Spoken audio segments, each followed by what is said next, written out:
Veľká aktualizácia pre Magene C606 a C506. Konečne s češtinou a novými profi funkciami. Ak hľadáte inteligentný cyklopočítač, ktorý pomerom ceny a výkonu šliape na päty najznámejším značkám, modely Magene C606 a C506 už pravdepodobne máte v hľadáčiku. Značka Magene práve vydala zásadnú aktualizáciu firmwareu, ktorá posúva tieto zariadenia na úplne novú úroveň. Tou najočakávanejšou novinkou pre náš trh je podpora českého jazyka. Poďme sa pozrieť na to, čo všetko nová aktualizácia prináša a prečo by ste ju nemali vynechať. Za prvé, ovládanie v češtine. Už žiadna angličtina najväčšou bariérou pre mnohých cyklistov bolo doteraz anglické menu.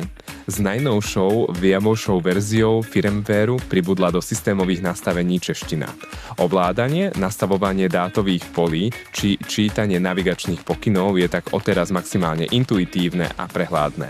Za druhé, navigácia, ktorá myslí za vás. Aktualizácia prináša vylepšenia v oblasti mapových podkladov a plánovania. Farebné rozlíšenie trasy. Trasa na mape je teraz farebne zvýraznená pre lepšiu viditeľnosť v ostrom svetle.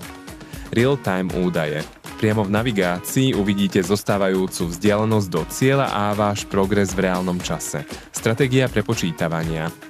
Môžete si zvoliť, ako sa má počítač správať pri odchýlke z trasy, rerouting. Za tretie. Ovládnite svoju akčnú kameru priamo z riadidiel. Pre milovníkov videí je tu skutočná lahôdka. Magene C606 a C506 teraz podporujú inteligentné ovládanie kamier DJI. Osmo Action 4/5, Osmo 360 a Insta360 ICO 84 X5. Jedným stlačením tlačidla na cyklopočítači môžete spustiť nahrávanie, prepínať režimy alebo sledovať stav batérie a úložiska kamery priamo na displeji. Za štvrté. Inteligentné funkcie pre každý výjazd Resume later. Pokračovať neskôr. Ideálne pre bikepacking a viacdňové výlety. Jazdu môžete uložiť a ráno pokračovať presne tam, kde ste skončili. Auto. Start. Už nikdy nezabudnete zapnúť záznam. Cyklopočítač automaticky spustí nahrávanie po dosiahnutí nastavenej rýchlosti. Zámok obrazovky.